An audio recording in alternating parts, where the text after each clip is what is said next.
Le musée Médard de Lunel, labellisé aujourd'hui Musée de France, un musée qui essaie de faire vivre une riche collection de livres constitués au XIXe siècle. Et vous allez voir, c'est étonnant de se trouver face à une grande bibliothèque sans pouvoir lire les ouvrages. Florent Hertmann, Franck de Tranchant.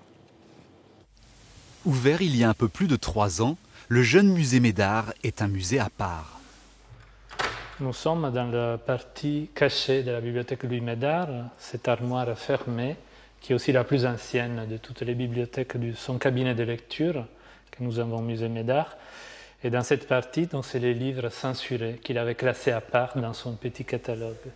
À l'abri des regards, le collectionneur possédait ainsi des ouvrages satiriques sur le pape et l'Église catholique. Des livres que le visiteur ne peut pas consulter pour des raisons de conservation. L'enjeu vraiment du patrimoine écrit, c'est de faire un partage de ce patrimoine tout en le préservant. Donc c'est pas facile, c'est beaucoup moins facile qu'un musée de beaux-arts, de peinture et sculpture. Au total, le musée de Lunel possède près de 5000 ouvrages rares et anciens. Ils témoignent de l'esprit encyclopédique de cet amoureux des belles lettres et de l'histoire.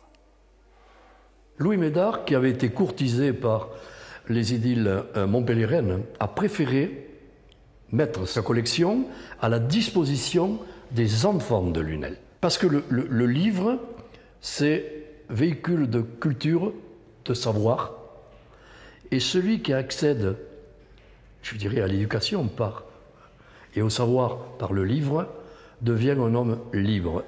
Mais qui est donc ce Louis Médard ?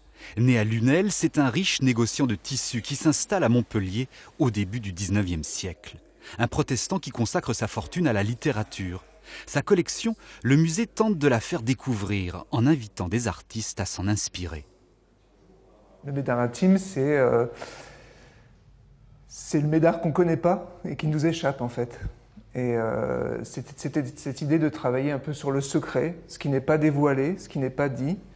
Pour faire connaître cette inaccessible collection, le musée multiplie les initiatives, bibliothèques numériques, ateliers jeunes publics, expositions temporaires. En ce moment, sur Louis Médard, protestant. Des efforts récompensés par le label Musée de France. Merci.